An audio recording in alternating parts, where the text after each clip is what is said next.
Shalom semuanya, selamat pagi. Puji Tuhan, kita berjumpa kembali di hari Kamis ini dalam Morning Blessing. Keluargaku dimanapun berada, Kolose pasal yang kedua ayat yang ketujuh, firman Tuhan mengajar setiap kita, memanggil setiap kita untuk kita berakar, bertumbuh di dalam Kristus.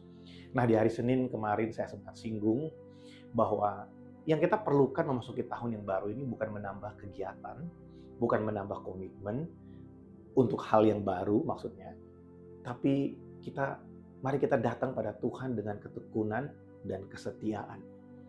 Kita tidak memerlukan kegiatan yang baru. Kita perlu untuk lebih tekun dan lebih setia melakukan apa yang sudah kita lakukan.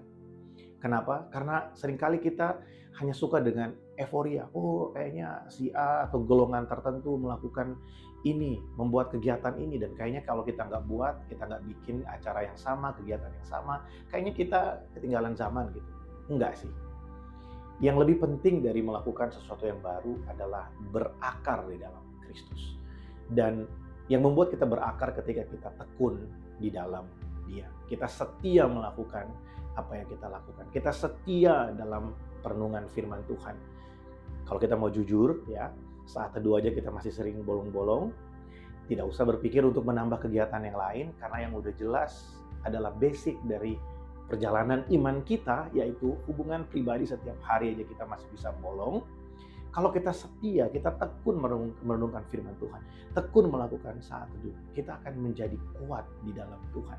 Karena yang saya percaya begini, semua renungan harian, semua yang kita bisa baca di sosial media, kita bisa nonton melalui influencer-influencer rohani, hamba-hamba Tuhan yang terkenal, semua itu hanya bersifat suplemen buat kita.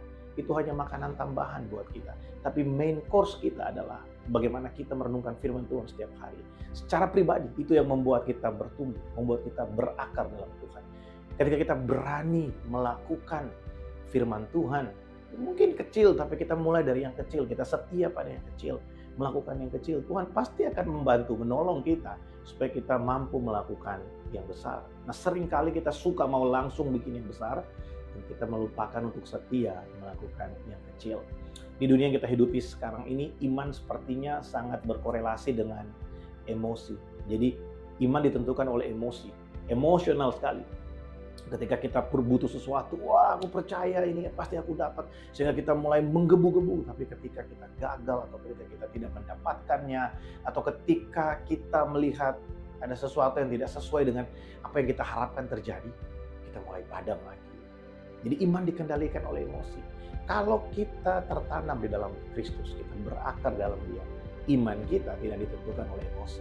Iman kita didasarkan kepada firman Tuhan. Apa yang Tuhan katakan, apa yang Tuhan sediakan, apa yang Tuhan bagikan, mau berikan kepada kita sesuai dengan firman Tuhan, bukan sesuai dengan perasaan dan keinginan kita. Puji Tuhan. Keluargaku dimanapun berada, biarlah perenungan kita hari ini menjadi berkat dan kekuatan untuk setiap kita. Tetap semangat mengiring Kristus. Tetap semangat untuk bertumbuh dan berakar di dalam Dia. Tuhan Yesus memberkati. Selamat beraktivitas. Shalom.